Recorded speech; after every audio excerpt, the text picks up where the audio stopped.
semuanya, kembali lagi bersama saya Trimita Wijayanti. Nah, di video kali ini saya akan membahas materi mengenai kerangka konseptual akuntansi. Nah, di sini saya sudah membuat mind mapping. Nah, ini mind mappingnya termasuk sederhana ya teman-teman, tapi nanti saya akan menjelaskannya melalui video ini.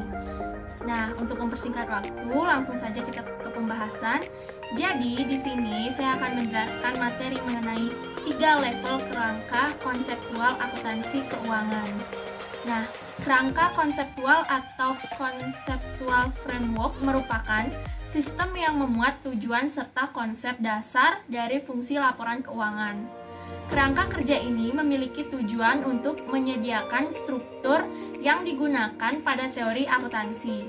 Mungkin kita tidak jarang mendengar istilah IFRS atau International Financial Reporting Standard adalah standar akuntansi yang berperan dalam penggambaran sifat, fungsi akuntansi biaya, serta batasan yang digunakan dalam perkembangan akuntansi keuangan serta laporan keuangan. Kerangka konseptual laporan keuangan merupakan bagian dari standar akuntansi keuangan. Sama seperti akuntansi keuangan, laporan ini juga memiliki kerangka konseptual. Kerangka konseptual laporan keuangan ini dipengaruhi oleh lingkungan tempat kerangka tersebut dikembangkan. Setidaknya, kerangka ini bisa dibagi menjadi 3 level. Yang pertama, level pertama yaitu tujuan utama yang terdiri tujuan laporan keuangan. Yang kedua, level kedua yaitu konsep fundamental yang terdiri dari karakteristik kualitatif, informasi akuntansi, dan elemen laporan keuangan. Dan yang terakhir yaitu level 3, yaitu konsep pengakuan dan pengukuran yang terdiri atas komponen, asumsi, prinsip, dan batasan. Nah, untuk level 1 yaitu tujuan utama laporan keuangan. Laporan keuangan dibuat dengan tujuan tertentu dan pasti, yaitu sebagai media pemberi informasi yang diharapkan memiliki manfaat terhadap para pembuat keputusan, membantu menentukan jumlah, waktu, hingga memperkirakan ketidakpastian aliran kas yang mungkin terjadi, sampai menyediakan informasi yang memuat sumber-sumber ekonomi tentunya dan perubahan yang mungkin terjadi di dalamnya. Selanjutnya yaitu yang level kedua. Level kedua yaitu konsep fundamental. Dalam level kedua ini, konsep fundamental merupakan dasar yang menjembatani antara permasalahan tujuan akuntansi serta bagaimana dengan akuntansi yang menyangkut masalah pengakuan serta pengukuran. Fundamental sendiri dimaknai sebagai konsep dasar, konsep yang berfungsi dalam memberikan petunjuk untuk memilih kejadian, mencatat kejadian, meringkasnya, dan mengkomunikasikannya kepada pihak-pihak yang memiliki kepentingan. Level 2 ini memiliki 2 poin penting yang termasuk dalam konsep fundamental laporan keuangan. Sebagai berikut. Yang pertama, karakteristik kualitatif informasi akuntansi. Informasi akuntansi memiliki karakteristik yang membuatnya bisa dinilai tentang kepantasannya untuk digunakan. Karakteristik tersebut merupakan karakteristik tipe kualitatif yang artinya pengukurannya bukan dengan angka dan satuan, namun dilihat dari beberapa variabel seperti siapa pembuat keputusan dan bagaimana kepahamannya. Variabel kualitas utama informasi akuntansi yang harus relevan dan bisa dipercaya hingga memiliki kekuatan untuk dibandingkan dan konsistensi. Selanjutnya yang kedua ada elemen laporan keuangan.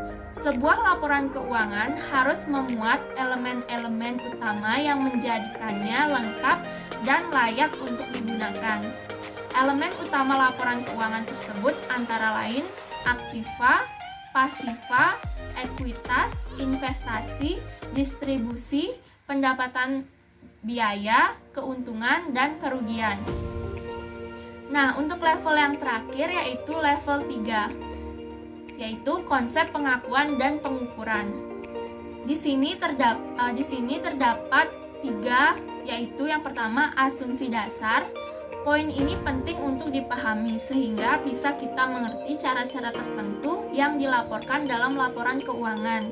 Inilah dasar struktur akuntansi keuangan. Asumsi dasar dibagi menjadi 4 dasar, antara lain entitas ekonomi, kesinambungan usaha, unit moneter, dan periodisasi akuntansi. Entitas ekonomik menjelaskan kegiatan ekonomi sebuah badan usaha mampu diakumulasikan dan dilaporkan dengan asumsi suatu badan usaha terpisah dari pemilik maupun unit bisnis lainnya. Kesinambungan usaha membuat kita beranggapan bahwa suatu badan usaha adalah hal yang tidak pernah putus dan akan selalu berjalan hingga jangka waktu yang lama. Satuan moneter di sini menjelaskan uang sebagai satuan persamaan yang bisa menghubungkan kegiatan-kegiatan ekonomi sekaligus sebagai unit moneter yang memberikan dasar tepat untuk pengukuran serta analisis dalam akuntansi. Nah, selanjutnya yaitu ada prinsip. Prinsip dikenal sebagai pedoman untuk mengakui transaksi badan usaha dan ini berkaitan dengan bagaimana aktiva, pasiva, pendapatan, dan biaya diidentifikasi, diukur, sampai dengan dilaporkan.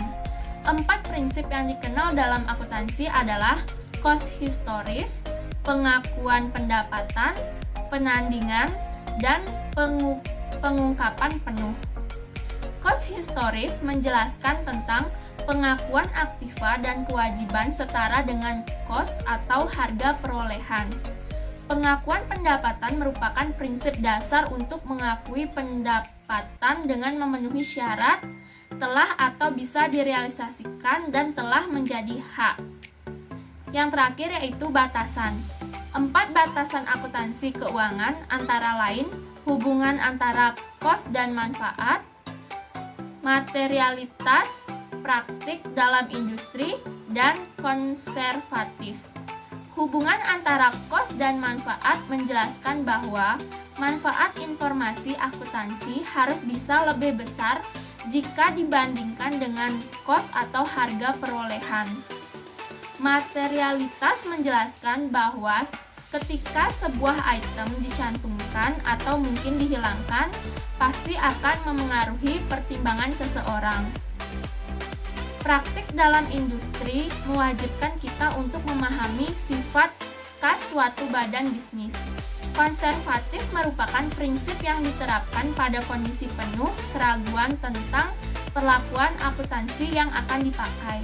Nah, itu merupakan penjelasan mengenai map mapping yang sudah saya buat mengenai level kerangka konseptual akuntansi. Nah, mohon maaf apabila ada perkataan saya yang kurang tepat.